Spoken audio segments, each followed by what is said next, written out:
صحیح بخاری حدیث نمبر 595۔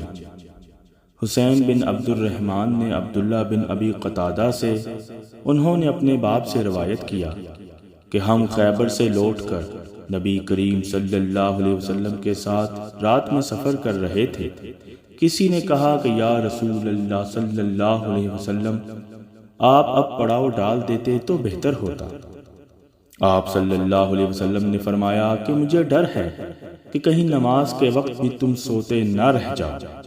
اس پر بلال رضی اللہ تعالیٰ عنہ بولے کہ میں آپ سب لوگوں کو جگا دوں گا۔ چنانچہ سب لوگ لیٹ گئے اور بلال رضی اللہ تعالیٰ عنہ نے بھی اپنی پیٹھ کجاوا سے لگا لی اور ان کی بھی آنکھ لگ گئی۔ اور جب نبی کریم صلی اللہ علیہ وسلم بیدار ہوئے تو سورج کے اوپر کا حصہ نکل چکا تھا۔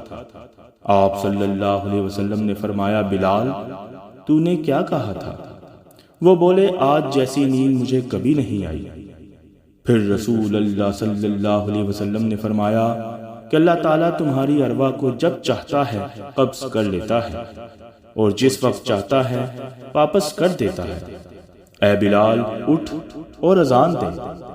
پھر آپ صلی اللہ علیہ وسلم نے وضو کیا اور جب سورج بلند ہو کر روشن ہو گیا تو آپ صلی اللہ علیہ وسلم کھڑے ہوئے اور نماز پڑھائی۔